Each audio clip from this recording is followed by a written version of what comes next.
Selanjutnya kita akan membahas kisi-kisi soal ujian PPG subtes potensi akademik.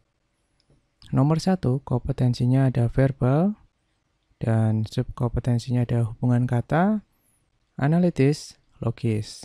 Indikator esensialnya ada dapat menentukan kata yang memiliki kesamaan arti dengan stem soal.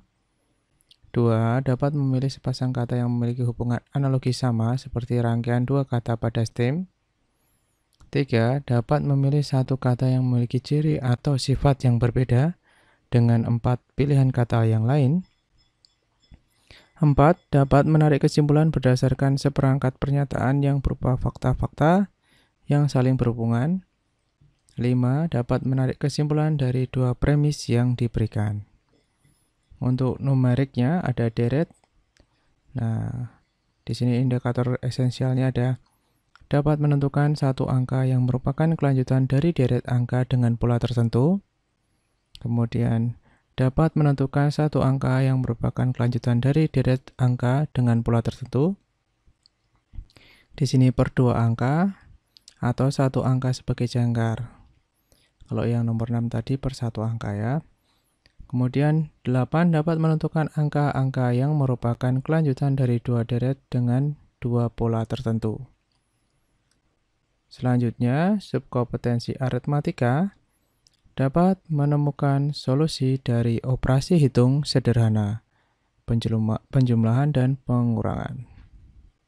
Kemudian 10 dapat menemukan solusi dari operasi hitung sederhana, yaitu pengalihan dan pembagian. 11 dapat menemukan solusi dari operasi hitung sederhana menggunakan desimal dan pecahan. 12 dapat menemukan solusi dari soal cerita yang memerlukan strategi operasi hitung. Ketiga, kompetensi figural, subkompetensi hubungan bentuk. Esensialnya adalah dapat menentukan gambar untuk mengisi kotak kosong dengan mengikuti pola rotasi searah jarum jam dan penambahan elemen dengan jumlah stimulus awal sebanyak 4. 14 dapat menentukan gambar untuk mengisi kotak kosong dengan mengikuti pola pencerminan dan penambahan elemen dengan jumlah stimulus awal sebanyak 3. Serial esensialnya 15 dapat menentukan gambar untuk mengisi kotak kosong sebagai kelanjutan dari serial pola penambahan elemen dan perubahan bentuk atau warna dengan jumlah awal stimulus sebanyak 3. 16 dapat menentukan gambar untuk mengisi kotak kosong sebagai kelanjutan serial dengan pola rotasi berlawanan arah jarum jam dan perubahan bentuk dengan awal stimulus sebanyak 4. Nah, kemudian kita langsung ke kisi-kisi soal ujian program pendidikan profesi guru, subtesnya pedagogik ya. Kompetensinya yaitu merencanakan pembelajaran. Subkompetensinya ada merumuskan indikator dan capaian pembelajaran berdasarkan standar kompetensi lulusan.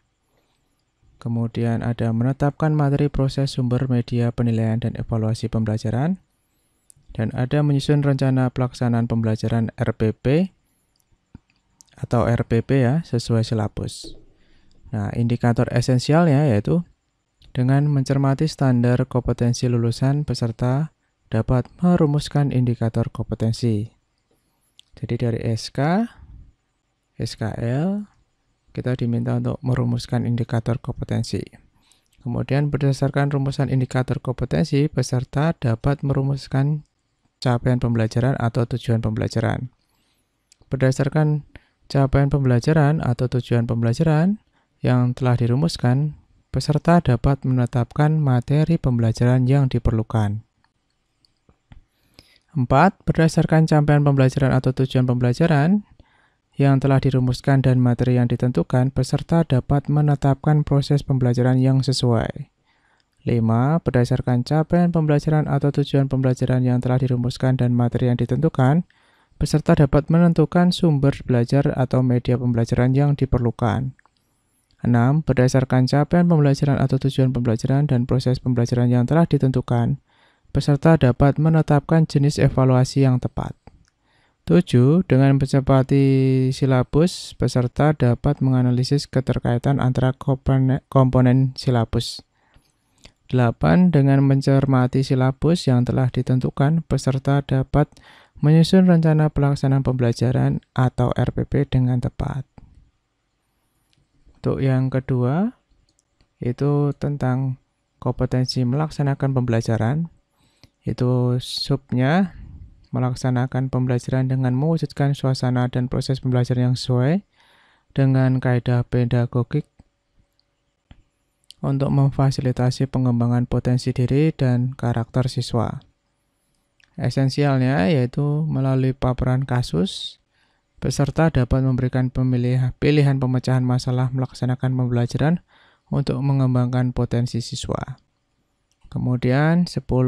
Melalui paparan kasus, peserta dapat memberikan pilihan pemecahan masalah pelaksanaan pembelajaran untuk mengembangkan karakter siswa. Untuk kompetensi ketiga yaitu menilai dan mengevaluasi pembelajaran.